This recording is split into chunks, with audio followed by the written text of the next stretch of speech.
So today we are going to be learning about using and citing text evidence in an argumentative essay. I specifically wanted to do this because I was looking over your guys' second class, and not saying it's like specifically anybody in this class, I was just looking at everyone's grades overall, but I noticed a lot of you guys weren't citing things correctly, you weren't really introducing them in your text correctly, so I figured we could do a lesson on that, to work on that today, because you guys are eventually going to have to do it later on for your last fast testing.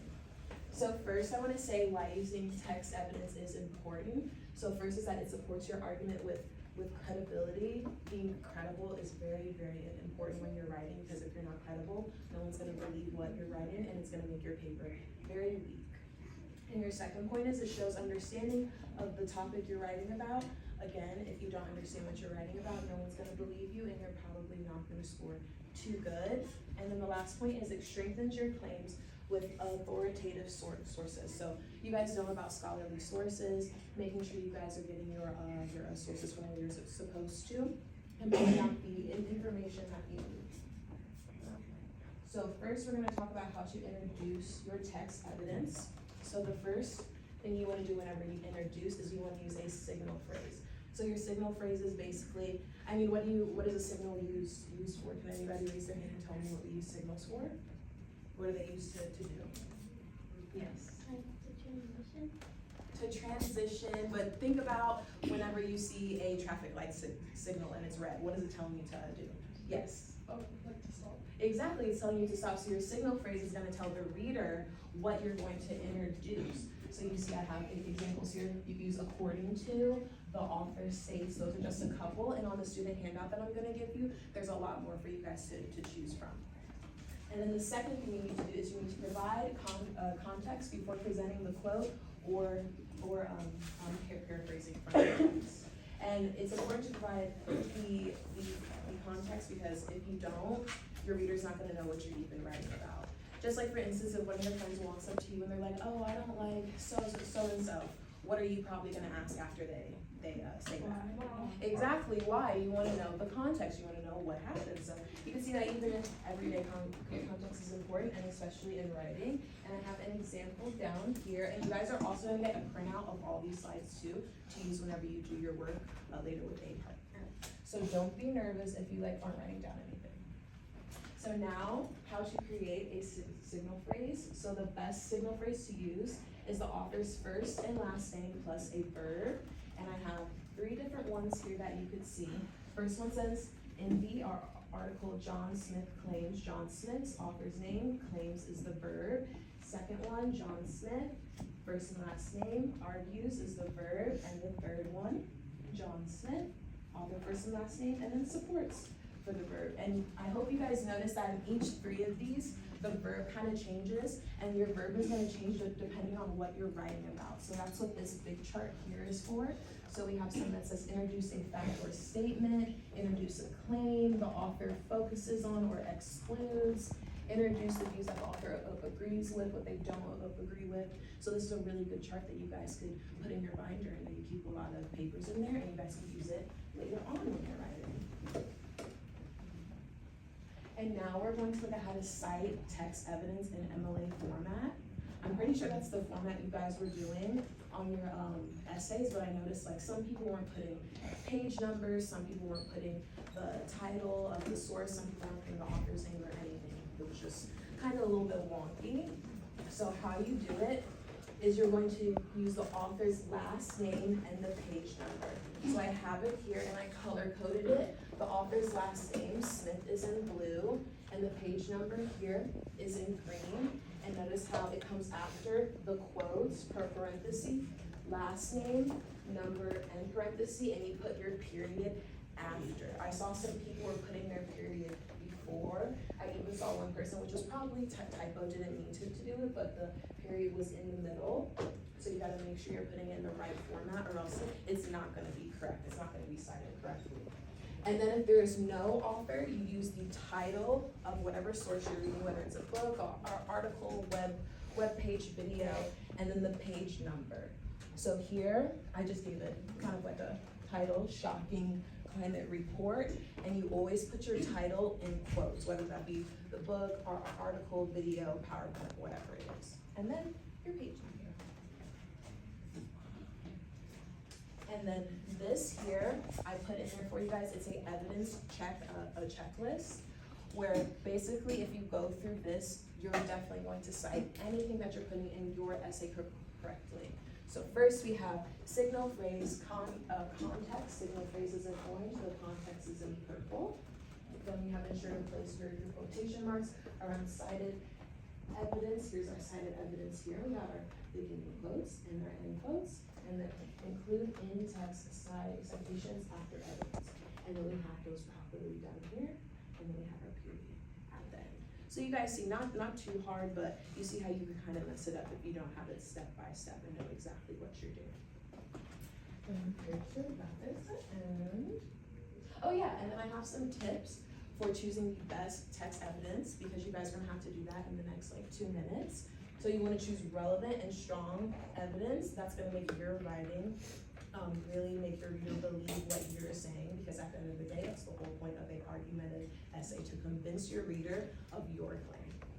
And then second, integrate evidence and quote smoothly into your writing. Of course, that just sounds better and it makes it sound a lot smoother, but it also sounds good to your reader as well. And then lastly, avoid using evidence or quotes without explanation. Of course, it's just me saying the context again. And these tips will also be on there for you guys.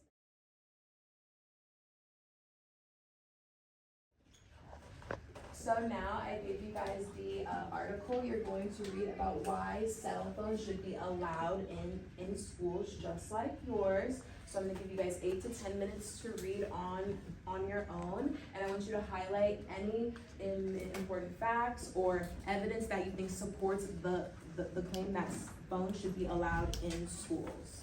And you guys may be.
So now we finished our reading.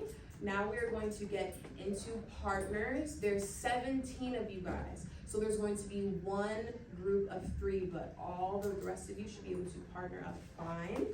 And what I want you guys to do is share the evidence that you found with your partner.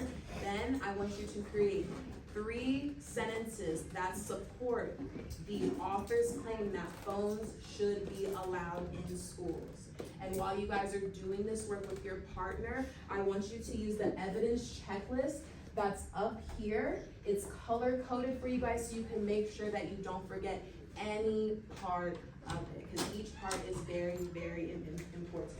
And it's also on the back of your student handout here. So if you want to see it close, it's right up here.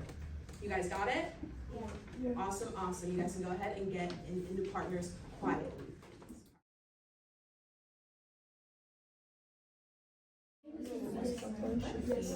No, I was just gonna say great partner, awesome. You're killing it today.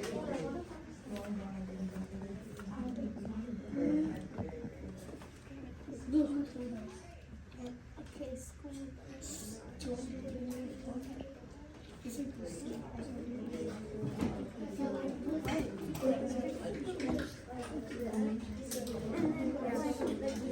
I'm writing. Well, no, both can be used for like messaging, like yes, your dad. Yes, I know. You can message your dad. That's one where you're doing, you have to have your signal phrase earned. So going to be sounds like that's your evidence, right, from the text. That was one of the evidence that you highlighted here. That's not going to be used for translation. No. You gotta remember that you gotta use evidence, right? We have to use our signal phrase to introduce our evidence. Then we place our evidence in our text using quotes, and then we use the citation at the end. Okay. And remember to use this. I got the evidence checklist right here for you, so you can see everything that you need. Okay. Okay. But you guys. Your articles and what you highlighted. Okay, awesome. I see what you got. Awesome. And I see that you guys actually highlighted some things in common. I see, first of all, cell phones can be used for a number of different educational activities that can allow students to learn more in a interactive way. Do you guys think that's a good piece of evidence to use for your sentence? Awesome. So let's look at our evidence checklist on the student handout that I gave to you guys right here. So what does it say the first thing we need to do to make our sentence? What does this first point say? Here. Introduce evidence using a signal, phrase, and context. And do we remember how to make a signal phrase? Yes, right here. The best signal phrase is the author's first name and last name. And I even have some examples here that you guys can use. So where's our pencils? First and last name. Let's look at our article and see.